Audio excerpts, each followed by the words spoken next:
Kumusta naman kayo? Ngayong araw nga ay magluluto ako ng KFC or tinatawag natin Kanto Fried Chicken. Ito yung mga fried chicken na nabibili sa mga kanto-kanto. Pero syempre bago tayo gumawa niyan, kailangan muna natin i-prepare yung ating gravy. Mas masarap kasi yung fried chicken pag may sausawan. Walang iba kundi ito yung gravy. Diba? So naglalagay na ako dito ng 2 cup na harina or all-purpose flour. Ang gagawin ko lang dito, ito-toast ko lang to hanggang sa maging light brown. Katulad dito.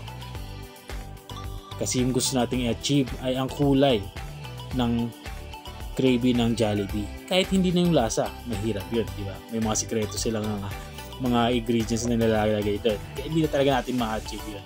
So bali naglagay ako dito ng 2 or 1.5 butter. So ang gagawin ko lang, tutunawin lang natin ito tulad nito. Halu-haluin lang natin siya para mag-spread out yung butter. Pagkatapos lalagyan natin siya ng tubig.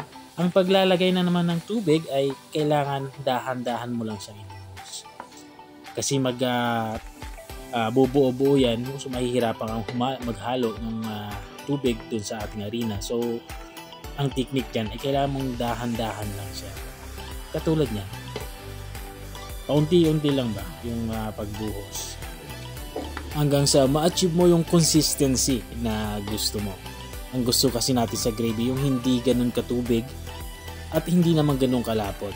Kasi pag habang nawawala kasi yung init or lumalamig yung gravy natin, ay mas lumalapot ito. Kaya dapat tamang-tama lang yung ating hindi ganun kaunti, hindi naman ganun kadami. Kasi pag madami naman, masyadong malapnaw naman yan. So sa puntong ito ay halos makuha ko na yung consistency na gusto ko. At maglalagay na din ako dito ng beef cube dito. Ang ginawa ko lang, hinati ko lang isang buong beef cubes at inihalo ko na nga ito dito sa ating ginagawang gravy.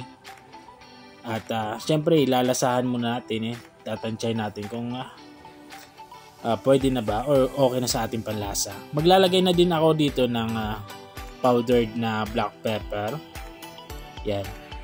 Kasi gusto natin medyo may lasang manghang yung ating gravy. At asin. Naglagay na din ako ng asin para may lasa na din yung ating gravy. At sa punto nga ito ay lutong-luto na tong ating ginagawang gravy. Kung nakikita nyo naman, halos kapareho na siya ng Jollibee. Sa kulay pa lang, Jollibee na, di ba?